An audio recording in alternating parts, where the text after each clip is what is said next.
ज्यांच्या संकल्पनेतून हा अत्यंत महत्वाकांक्षी कार्यक्रम महसूल सप्ताहाचा जिल्हास्तरीय समारोप या तालुक्यामध्ये आयोजित केला। हे सर्वांचे लाडके लोकनेते सन्माननीय आमदार नारायणभाऊ कुचे साहेब, ज्यांनी गेल्या 10 वर्षांपासून या जनतेची सेवा करण्यासाठी रात्रंदिवस कामात कष्ट करणाऱ्या शेतकऱ्यांसाठी रात्रंदिवस सुखादुखात उभं राहणारं नेतृत्व म्हणजे सन्माननीय आमदार नारायणभाऊ कुचे साहेब यांच्यासाठी एका जोरदार टाळ्या झाल्या पाहिजे। जोरदार सन्माननीय आमदार नारायणभाऊ कुचे साहेबांचा साहेब एक शेर तुमच्यासाठी, साहेब एक शेर साहेब एक प्लीज।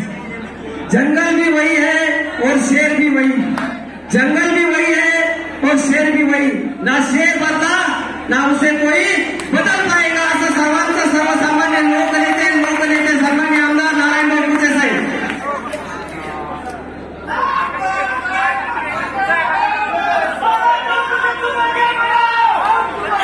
भारत माता की आजचा आवाज दे आपल्या तालुक्याचा, आपल्या जिल्ह्याचा। भारत माता की, भारत माता की, वंदे वंदे। ज्यांचं आपल्या अंबड नगरीत आणि जालना जिल्ह्यामध्ये आगमन झालंय त्या महसूल सप्ताहाच्या समारोपासाठी आवर्जून उपस्थित असलेले, ज्यांनी माझ्यावर जिल्ह्याची अध्यक्ष म्हणून जबाबदारी दिली, ज्यांनी शेतकरी, कष्टकरी आणि भारतीय जनता पार्टीचे प्रदेश अध्यक्ष असताना किती सदस्य केले तर आम हृदय 1.5 कोटी सदस्य करणारा भारतीय जनता पार्टीचा पहिला महाराष्ट्रातला पक्ष असेल त्यांच्या नेतृत्वामध्ये केले की आदरणीय महसूल मंत्री आदरणीय बावनकुळे साहेबांसाठी टाळा वाजवायचा जोर। त्यांचा मी या मतदारसंघामध्ये मनापासून या मतदारसंघाचा आमदार म्हणून, जिल्ह्याचा अध्यक्ष म्हणून मी त्यांचं स्वागत करतो। व्यासपीठावर उपस्थित असलेले या जिल्ह्याचे माजी पालकमंत्री आदरणीय आमदार परतूर मंठा विधानसभेचे बबनरावजी लोणीकर साहेब, दुसरे माजी मंत्री जालना शहराचे आमदार आदरणीय अर्जुनभाऊ खोतकर साहेब, माझे सहकारी आदरणीय भोकरदन जाफराबाद विधानसभेचे यंग आमदार आदरणीय संतोष पाटील गांधे साहेब, या डिव्हिजनल कमिशनर आदरणीय पापलकर साहेब, जिल्ह्याचे जिल्हाधिकारी मित्तल मॅडम, मीनू मॅडम, आमचे मित्र एसटी बन्सल साहेब, माझे आमदार आदरणीय विलासबापू खरात तोर साहेब आणि मक्रिया अवधूत नाना खडके, सर्व एसडीएम, आरटीसी, तहसीलदार, सर्व पक्षाचे महायुतीचे सर्व व्यासपीठावरील सर्व कार्यकर्ते, सर्व भारतीय जनता पार्टी शिवसेना महायुतीचे कार्यकर्ते, सर्व समोर उपस्थित असलेले सर्व मीडिया, पत्रकार बंधू, लाभार्थी, माझ्या लाडक्या बहिणी, ज्येष्ठ वडीलधारी तरुण मित्रांनो, प्रथम आपल्या सर्वांना आई जगदंबेच्या चरणी प्रार्थना करतो, मत्स्योदरी देवीच्या, की माझ्या सर्व लाडक्या बहिणीला रक्षाबंधनच्या शुभेच्छा देतं, त्यांचं आयुष्य सुख आणि समृद्धीचं जावं, हीच मत्स्योदरी देवीच्या आमचं कुलदैवत मत्स्योदरीच्या देवीच्या चरणी प्रार्थना करतो। खरं म्हणजे मी आदरणीय मंत्री महोदयाला फोन केला की साहेब मला महसूल सप्ताहाचा समारोह अंबडमध्ये करायचं, कारण की आपण धाराशिवहून येतात, बीड मार्गे येऊ लागले, अंबड मार्गे जालन्यात येऊ लागला, तर त्यांनी एका क्षणाचाही विचार न करता आपल्याला वेळ दिला। मी आदरणीय प्रशासनाने सर्व आमच्या एसडीएम असन, तहसीलदार असन, ऍडिशनल कलेक्टर मॅडम असन, कलेक्टर मॅडम असतील, या सर्वांनी मला सहकार्य केलं आणि आपण सांगितलं की आज मला मंत्री महोदयांनी वेळ दिली आणि तो महसूलचा सप्ताहाचा समारोह तुम्ही राज्याचा म्हणा का जिल्ह्याचा म्हणा, पण आदरणीय महसूल मंत्री येत आहे, आपण ती तयारी केली। आदरणीय मंत्री महोदय आपल्याला सांगितलं पाहिजे, आपण जो विधानसभेच्या अधिवेशनाच्या काळामध्ये जे निर्णय तुम्ही घेतला, माझा गरीबातला गरीब असेल, जो घरापासून वंचित राहत होता, 40-50 वर्षापासून ज्या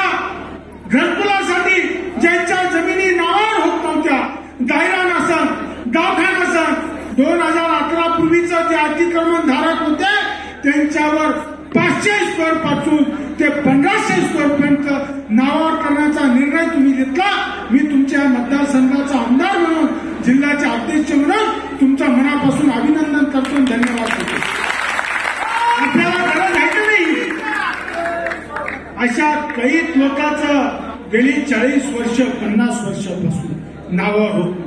तुम्ही दुसरा निर्णय घेतला मंत्री महोदय अधिवेशनामध्ये की जो पांढऱ्या रस्त्याचा प्रॉब्लेम येतो, माझा गाभा कष्ट करणारा शेतकरी बांधवांसाठी जो रस्त्याचा मार्ग तुम्ही मोठा करण्यासाठी आणि त्याच्यासाठी आपत्कालीन चर्चेला उत्तर देत असताना तुम्ही सांगितलं की आम्ही हे खाली जे पांढऱ्या रस्ते ते रस्त्याचं काम सुद्धा आम्ही करू. खरं म्हणजे साहेब, तुम्ही प्रदेशाचा अध्यक्ष म्हणून पूर्ण राज्यभर फिरलात. पूर्ण राज्याचा, तालुक्यातला प्रत्येक कार्यकर्ता, जिल्ह्यातला प्रत्येक कार्यकर्ता तुम्हाला माहिती आहे शेतकरी आहे. विदर्भ असेल, मराठवाडा असेल, त्यासाठी तुम्ही निर्णय घेतला.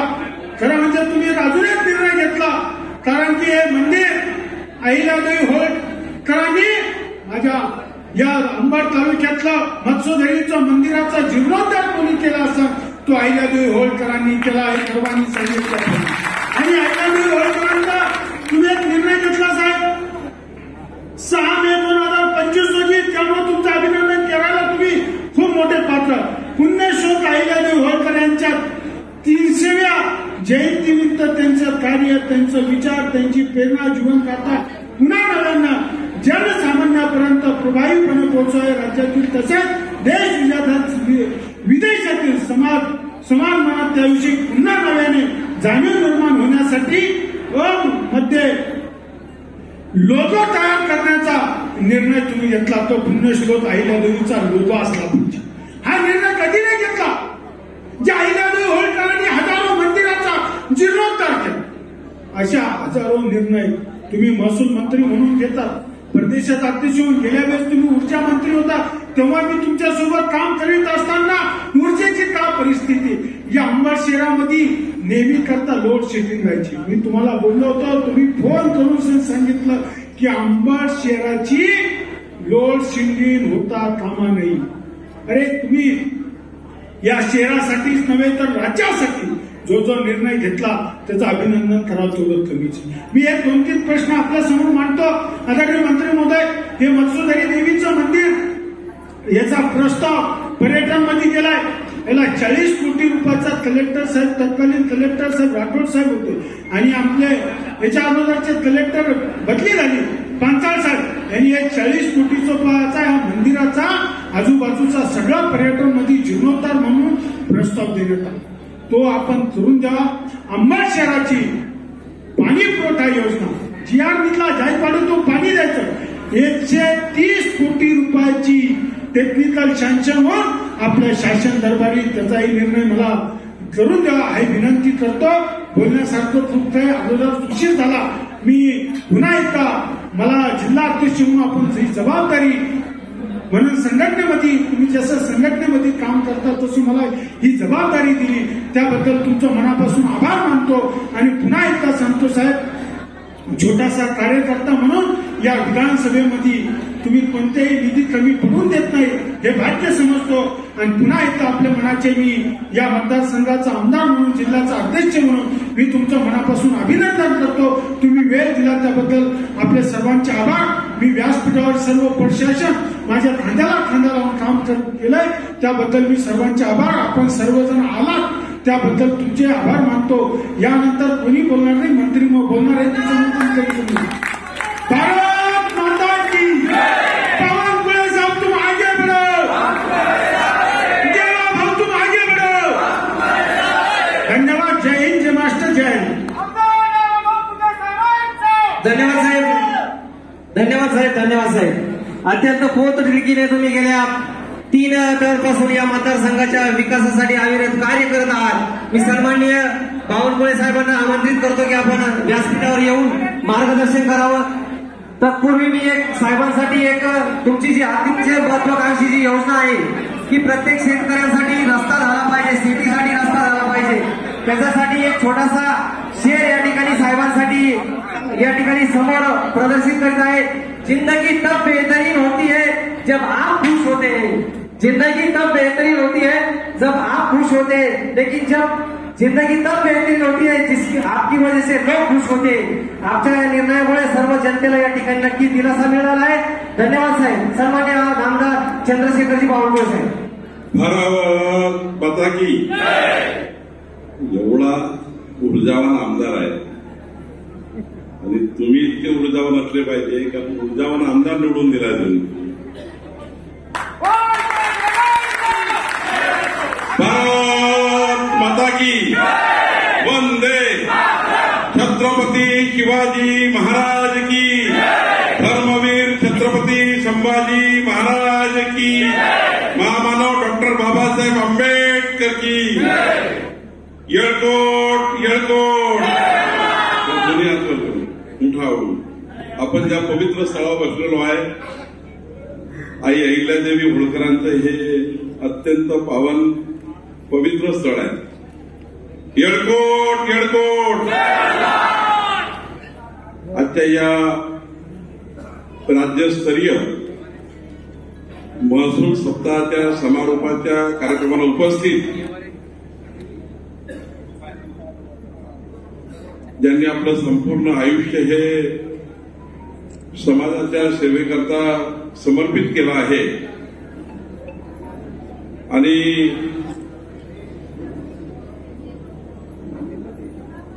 परतूर विधानसभेमध्ये या जालना जिल्ह्यामध्ये जालना जिल्ह्याचे उत्कृष्ट पालकमंत्री म्हणून ज्यांनी प्रचंड मोठं काम उभं केलं असे आमचे सर्वांचे आदरणीय या ठिकाणी माजी मंत्री आदरणीय बबनराव लोणीकरजी, महाराष्ट्राच्या विधानमंडळातले अत्यंत लोकप्रिय सभागृहामध्ये आपल्या जनतेला, मराठवाड्याला, या महाराष्ट्राला न्याय देण्याकरता आणि माननीय एकनाथराव शिंदे यांच्या नेतृत्वामध्ये या महाराष्ट्रामध्ये अनेक समस्याला वाचा फोडणारे आमचे शिवसेनेचे नेते माननीय अर्जुन खोतकरजी, महाराष्ट्र विधिमंडळामधील या जालना जिल्ह्यामध्ये आपल्या मतदारसंघामध्ये विधिमंडळाच्या गोल इमारतीमध्ये आणि मंत्रालयाच्या 7 मजल्यामध्ये आपल्या मतदारसंघामध्ये न्याय देण्याकरता जे रात्रंदिवस काम करतात आणि ज्यांना झोपच लागत नाही, कुणा झोपू देत नाही, असे लोकप्रिय आमदार नारायणराव कुचेजी, महाराष्ट्रातले युवा तडफदार आणि माननीय रावसाहेब दानवेजींच्या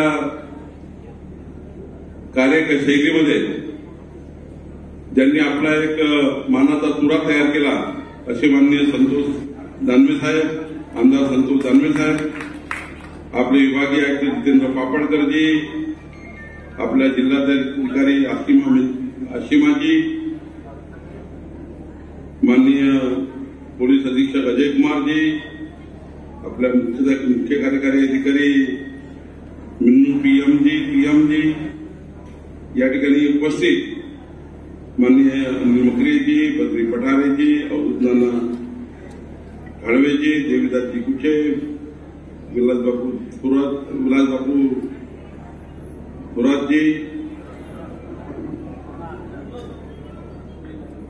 या ठिकाणी उपस्थित दीपक ठाकूरजी, प्रदीप पवारजी, सौरभ कुलकर्णीजी, किरण पाटीलजी, सतीश घाळगेजी, अरुण उपाध्यायजी, रवींद्र चौरजी, विष्णू पायकोलेजी, पंडित विद्येकरजी, आपले सर्व महसूल संघटनेचे सर्व पदाधिकारी, उपस्थित सर्व आमच्या लाडक्या बहिणी, उपस्थित बंधू आणि भगिनी, खरं तर या ठिकाणी मी आपले सर्वांचे, या ठिकाणी उपस्थित सर्व पदाधिकाऱ्यांचे आणि अंबड विधानसभेच्या सर्व जनतेचे नतमस्तक होऊन आभार मानतो की तुम्ही या महाराष्ट्रामध्ये देवेंद्र फडणवीस सरकार आणण्याकरता, महायुतीचं सरकार आणण्याकरता नारायण कुचेंना या ठिकाणी आमदार म्हणून निवडून दिलं आणि प्रचंड बहुमताने आमदार नारायण कुचे यांना निवडून दिलं, त्याबद्दल मी तुमच्या सर्वांचे आभार मानण्याकरता या ठिकाणी आलो आहे. खरं तर मला या ठिकाणी या महसूल दिनाच्या समारोपाला नारायण कुचेंनी बोलवलं, पण या ठिकाणी मला अभिमान आहे की या ठिकाणी नारायण कुचे जेव्हा पहिल्यांदा आमदार झाले तेव्हा तर मी 22 वर्षापासून विधिमंडळात आहे.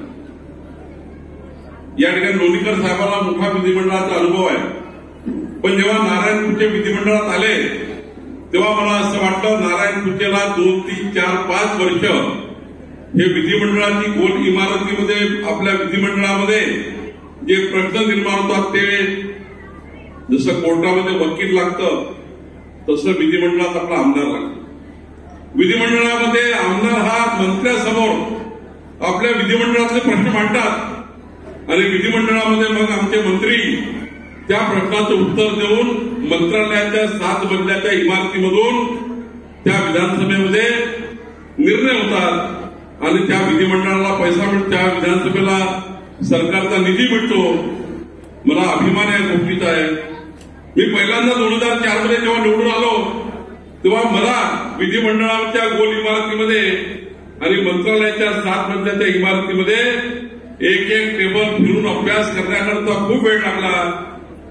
पण मला तुम्हाला या ठिकाणी आवर्जून सांगत आहे, तुम्ही असा आमदार नारायण कुचे निवडून दिला, इतका कलाकार माणूस आहे की विधिमंडळाची गोल इमारत आणि मंत्रालयाचे 7 मजले खालून वरपर्यंत वरून खालीपर्यंत 2 मिनिटात पहिल्या मजल्यावर दिसतात, 2 मिनिटात चौथ्या मजल्यावर दिसतात, 5 मिनिटांनी 8व्या मजल्यावर दिसतात, 5 मिनिटात मुख्यमंत्र्याकडे दिसतात, 5 मिनिटात माझ्याकडे येतात. खऱ्या अर्थाने तुम्ही जे मताचं दान केलं आहे, शेवटी महामानव डॉक्टर बाबासाहेब आंबेडकरांनी संविधानामध्ये मतदान म्हटलंय, पण नारायण कुचे हे मताचं दान म्हणून कधीच पडून गेले नाही. नारायण कुचेंनी मताचं कर्ज स्वीकारलं आणि आपल्या मताचं कर्ज इमानदारीनं काम करत करत करत करत करत करत नारायण कुचे ह्या 24 तास आपल्या सेवेकरता या ठिकाणी एक तत्पर कार्यक्षम आमदार, कार्यसम्राट आपल्याकडे काम करतात. याचा मला अभिमान आहे. मला अभिमान आहे की नारायण कुचे जेव्हा आपल्या मतदारसंघातले एक एक प्रश्न त्या ठिकाणी घेऊन येतात आणि जोपर्यंत मंत्री हो म्हणत नाही, जोपर्यंत मंत्री सही करत नाही तोपर्यंत नारायण कुचे हे मंत्र्यांना जाऊ देत नाही, रस्ता अडवल्याशिवाय राहत नाही. असा कार्यक्रम आमदार या ठिकाणी निवडून दिला आणि आता तर त्यांच्यावर डबल जबाबदारी आहे. आता ते जिल्हाध्यक्ष आहे आणि त्यामुळे आता जिल्हाध्यक्ष असल्यामुळं आम्हाला त्या ठिकाणी पुढे जायची संधीच नाही आहे. शेवटी नारायण कुचे किंवा बाउंड्री ओलांडताच येत नाही आणि त्यामुळं मला खऱ्या अर्थाने या ठिकाणी अभिनंदन करत आहे.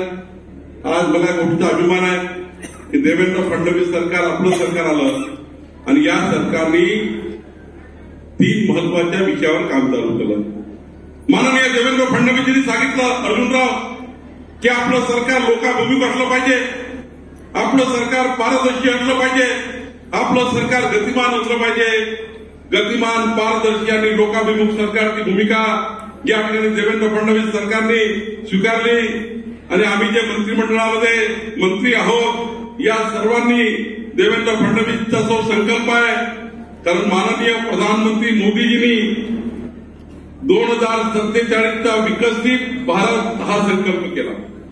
2047 मध्ये जगातला सर्वोत्तम भारत, 2047 मध्ये जगातला सर्वोत्तम भारत, सर्वोत्तम भारताचा संकल्प मोदीजींनी केला आणि माननीय देवेंद्र फडणवीसजी, एकनाथ शिंदेजी, अजितदादा पवारजी आमच्या सरकारने 2029चा विकसित महाराष्ट्र, 2029चा विकसित महाराष्ट्र, 2035चा विकसित महाराष्ट्र, 2047चा विकसित महाराष्ट्र आणि ही भूमिका स्वीकारताना 2029चा विकसित महाराष्ट्र म्हणजे काय आहे? आम्ही जो संकल्पनामा दिला, नारायण कुचेंना आमदार करण्याकरता जे मतदान तुम्हाला मागितलं, या महाराष्ट्राच्या 14 कोटी जनतेने जे मतदान देवेंद्र फडणवीसजी, एकनाथ शिंदेजी, अजित पवारच्या सरकारला केलं, मला अभिमान आहे. महाराष्ट्राच्या निर्माणापासून पहिलं सरकार आहे की 288 पैकी 237 आमदार या महाराष्ट्राच्या विधिमंडळामध्ये महायुतीचे निवडून आले. आणि बंधू भगिनींनो, या राज्यामध्ये आमच्या लाडक्या बहिणींनो 51.78% मतं घेऊन देवेंद्र फडणवीस सरकार आणि देवेंद्र फडणवीस जी मुख्यमंत्री झाले. या महाराष्ट्राच्या इतिहासामध्ये या ठिकाणी सर्वात मोठी अधोरेखित होणारी बाब आहे. आणि आता तर आपल्या सरकारने जे सांगितलं होतं, नारायण कुटेजी आपण सांगितलं होतं आपलं सरकार आल्यावर आमच्या लाडक्या बहिणींचे 1,500 रुपये महिना हा तर सुरू राहील. पण आपल्या सरकारच्या काळामध्ये हे 5.5 वर्ष सरकार ते बाकी आहे.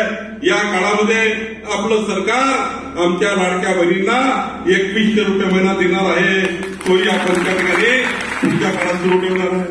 आपल्या सरकारने सांगितलं की जेव्हा आपलं सरकार येईल त्याच काळामध्ये आपण अशी घोषणा केली होती, संकल्प दिला होता की ज्या ज्या शेतकऱ्याच्या शेतामध्ये विजेचा पंप आहे, मला बबनराव लोणीकरांचं, अर्जुन खोतकरनी तुमचं सर्वांचं अभिनंदन करायचं आहे की त्या काळामध्ये इतके विजेचे कनेक्शन आपण दिले.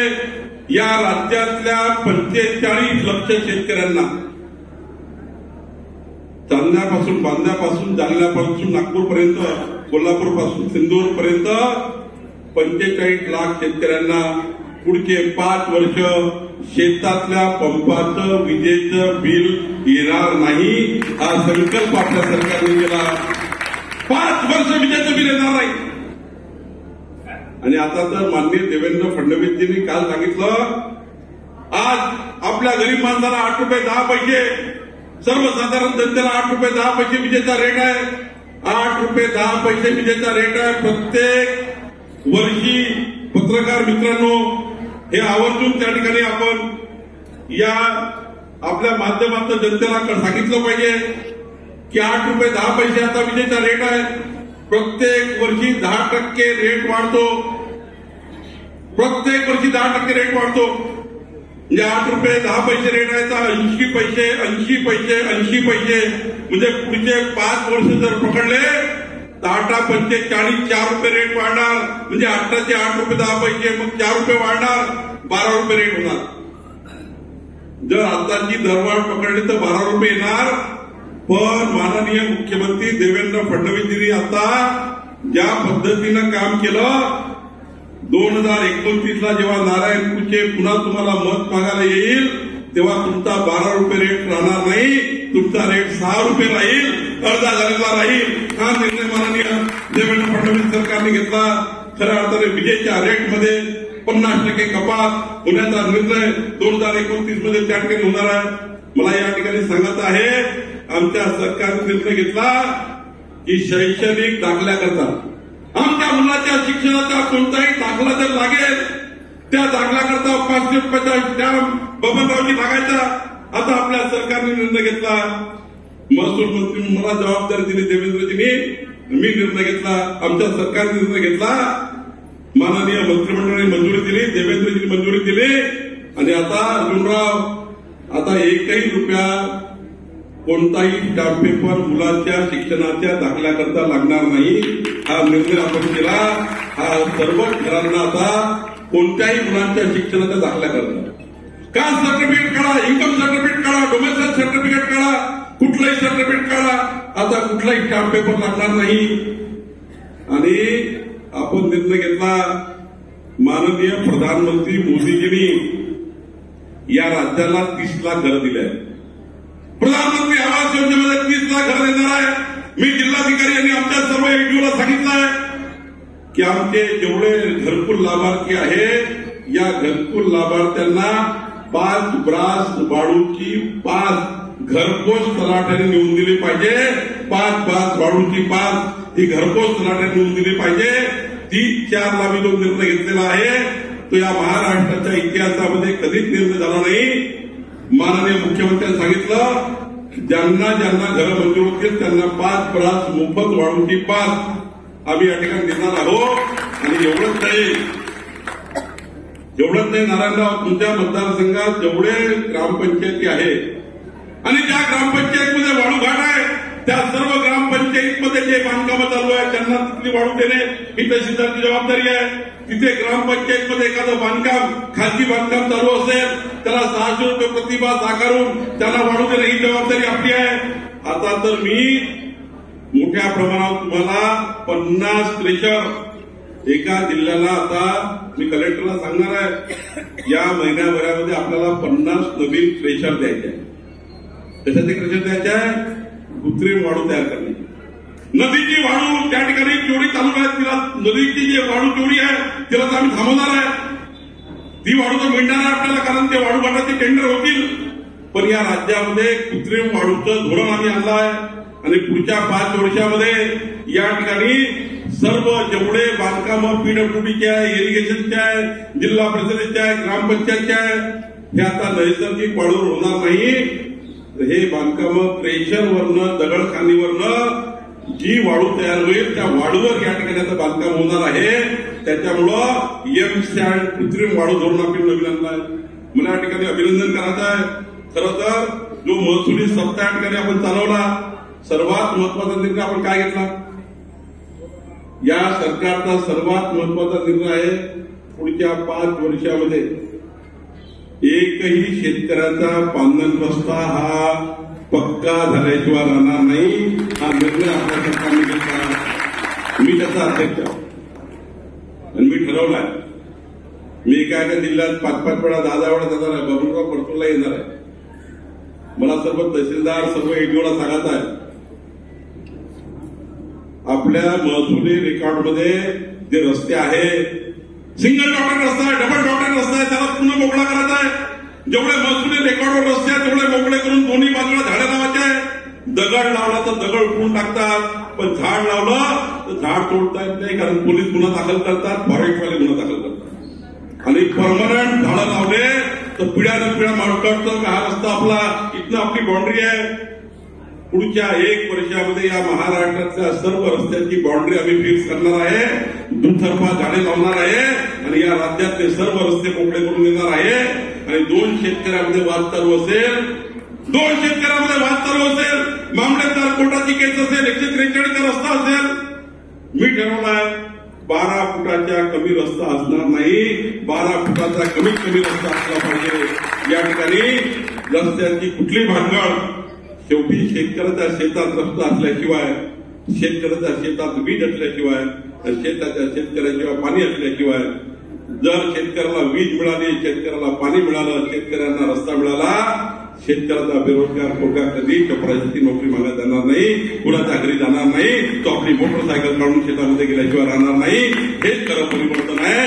याच परिवर्तनाकरता देवेंद्र फडणवीस सरकार, हेच परिवर्तन देवेंद्र फडणवीस सरकार करणार आहे. आणि म्हणून याकरता आपण काम करतो आहे. जालन्यामध्ये मला अभिनंदन करायचं आहे. 1 तारखेपासून जो महसूल दिन या ठिकाणी झाला त्या महसूल दिनाच्या दिवशी आपण या ठिकाणी सांगितलं आहे तहसीलदार कलेक्टरला मी सांगतोय की 2011 पासूनच्या पूर्वीपासून जो घर तिथं बसलं असेल एकही व्यक्ती असा नको ज्याला पट्टा मिळाला नाही. 100% सरकारी जागेवर बसलेले जे लोक आहेत त्यांना पट्टे वाटप करायचे. गायरान जमिनी असतील तर ग्रामपंचायतची मागणी करतील त्यांना द्या, ते पट्टे वाटप करतील. पण या राज्यामधल्या प्रत्येक घरांना 2011 पूर्वीच्या प्रत्येक घरांना पट्टे वाटप करायचे आहे. 1,500 फुटापर्यंत पट्टे वाटप करण्याचा निर्णय आपण घेतोय. 500 पर्यंत मोफत होईल. 1,000 फुटाचा असेल तर पुढच्या 500 फुटाला 10% पैसे लागतील, त्याच्यावर 10% लागतील. 10% म्हणजे जास्त रक्कम नाही आहे. पण 1,500 फुटापर्यंत आपण घर कायदेशीर करण्याचा आपण निर्णय घेतो आहे. एकही व्यक्तींना आता माझी विनंती मान्य अर्जुनजी आपल्याला बाबनरावजी तुम्ही आता कंपल्सरी केलाय छत्रपती शिवाजी महाराज महाराजस्व अभियान. प्रत्येक मंडळामध्ये 4 अभियान होणार आहे आणि त्या अभियानामध्ये आपल्याला कोणत्याही परिस्थितीमध्ये पहिलं काही काम करायचं असेल तर 100% पांढर रस्ते मोकळे करायचे आहे. 100% पांढर रस्ते मोकळे करायचे आहे. 100% लोकांना त्या ठिकाणी पट्टे वाटप करायचे आहे. आणि माननीय प्रधानमंत्री मोदीजींनी जे 30 लाख घरं आपल्याला दिले त्यातले 1 लाख घरं कमीत कमी जालना जिल्ह्यात झाले पाहिजे. याचं काम आपल्याला करायचं आहे. याकरता आपल्याला काम करायचं आहे. मी या ठिकाणी गरीब माणसं कारण आता संजय गांधी विशेष सहाय्यामध्ये काय झालंय, सरकारने डीबीटी केली आहे. जसं लाडक्या बहिणींना डायरेक्ट सरकारकडे पैसे येतात, संजय गांधीमध्ये विशेष सहाय्यामध्ये तहसीलदार मार्फत पैसे यायचे, पण सरकारने आता ते बदलला. डायरेक्ट दिल्लीवरनं मुंबईवरनं पैसे टाकले की बँकेत आलं पाहिजे. पण कलेक्टर तहसीलदारांनी जर बघितलं अजूनही 20% लाभार्थी असे आहेत ज्यांनी डीबीटी झाला, ते रस्त्याने फिरतात आहे, त्यांचं बँकेचं अकाउंट दिसत नाही. मी आपल्याला सूचना देतो आहे, आपल्या सर्व तलाट्यांनी घरी जाऊन ज्यांचं डीबीटी झाला नसेल किंवा बँकेचा नंबर चुकला असेल, एखाद्या वेळी 2-2 अकाउंट आहेत, 3-3 अकाउंट आहेत लाभार्थ्याचे, या बँकेत गेले त्या बँकेत गेले, आपल्या तलाट्याची जबाबदारी आहे की आता घरोघरी जाऊन आपल्याला त्यांचं डीबीटी करून द्यायचं आहे. त्यासाठी आपल्याला काम करायचं आहे. आणि सर्वात महत्वाचं, ज्या करोडपती लोकांनी ज्यांनी प्रचंड सरकारी जागेवर अतिक्रमण केलंय, मला कळलं अर्जुनराव, जालन्यामध्ये एक आयटीआयची जागा आहे. ती आयटीआयची जागा 4 एकर जागा कुणीतरी मोठा माणूस या ठिकाणी हडपाच्या चक्करमध्ये आहे. ती जागा मी कलेक्टरला सांगणार आहे, 8 दिवसाच्या आतमध्ये ती जागा जी आहे आयटीआयची, ती जागा ताब्यात घेतली पाहिजे. आणि ज्या करोडपती लोकांनी सरकारी जागेवर अतिक्रमण केल्या अर्जुनराव, ते सर्व अतिक्रमण खाली करून त्या जागा गरीब माणसाला मिळाल्या पाहिजे. याकरता आपल्या सरकारला काम करायचं आहे, याकरता आपल्या सरकारला काम करायचं आहे. खऱ्या अर्थाने मला खूप सांगायचं आहे, पण जास्त वेळ नाही आहे. मी एवढंच सांगतो, देवेंद्र फडणवीस सरकार आपलं सरकार आहे, लोकाभिमुख सरकार आहे. माझी कलेक्टरला सूचना आहे, पारदर्शी सरकारचा आपण संकल्प केलाय. आपण तलाट्यापासून तहसीलदारपर्यंत मला या तहसीलदारचं अभिनंदन करायचं आहे.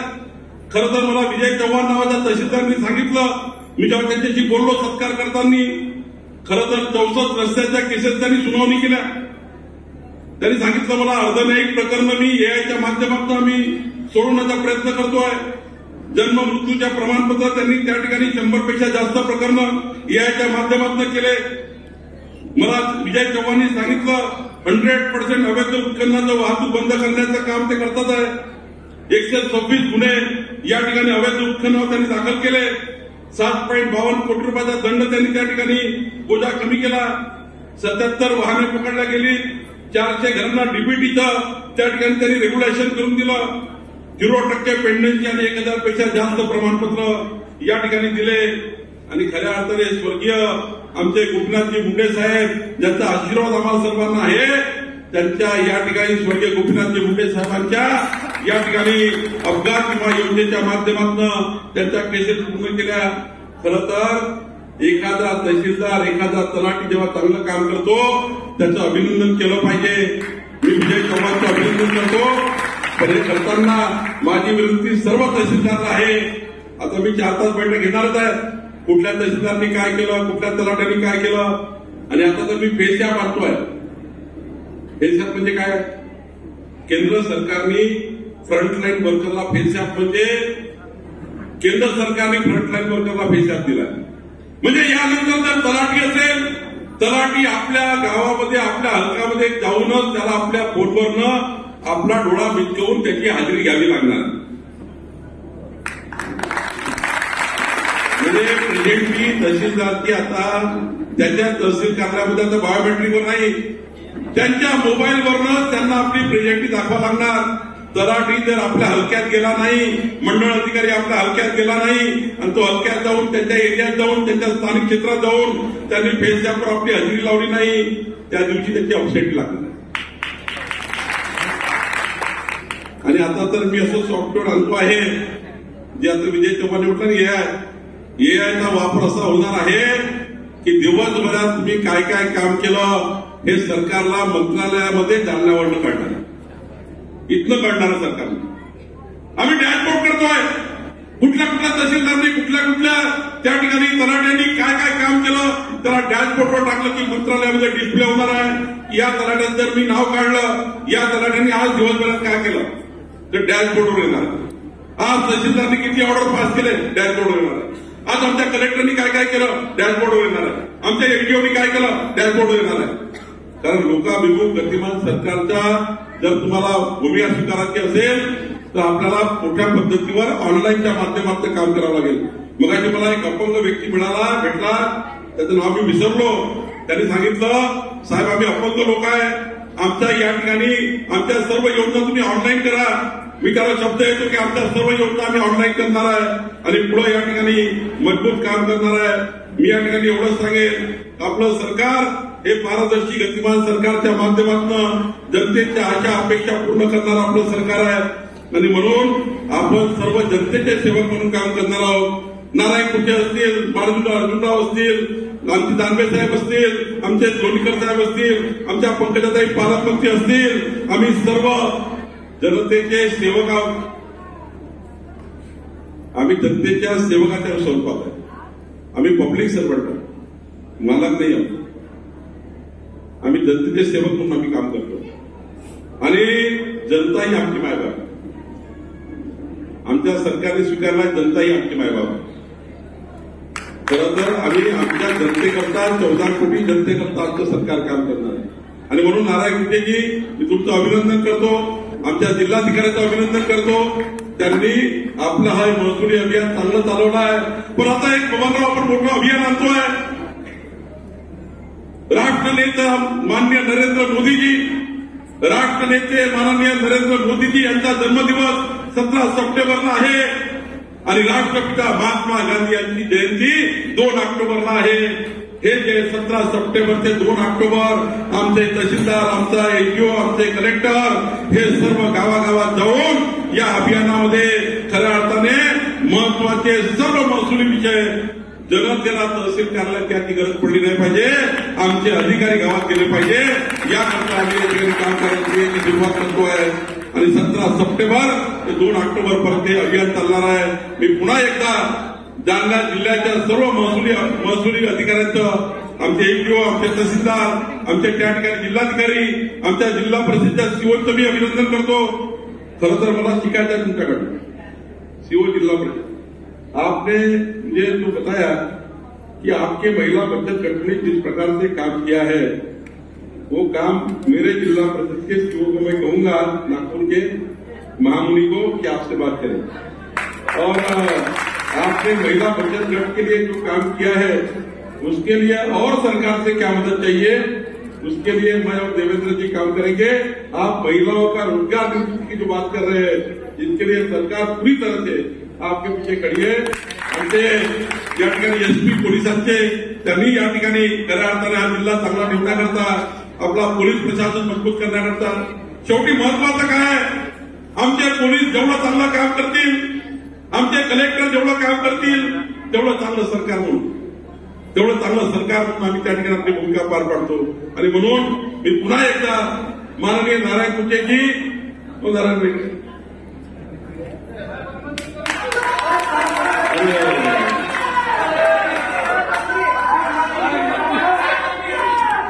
काय करा साहेबांना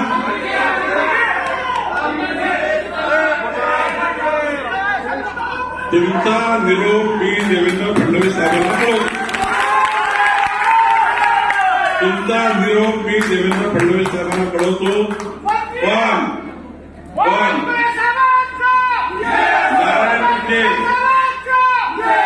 नारायण कुटे अशी ताकद तुमच्याकडे उभी आहे. मोदीजीच्या सरकारच्या, देवेंद्रजीच्या सरकारच्या संपूर्ण योजना आपल्या मतदारसंघात आणणारा हा की हिरा कार्यकर्ता आपल्यासोबत आहे. त्यामुळे आपण काळजी करू नका. आपण सर्वांनी नारायण कुटेच्या मागे उभे राहा एवढीच विनंती मी आपल्याला करतो आणि माझे 2 शब्द संपवतो. धन्यवाद.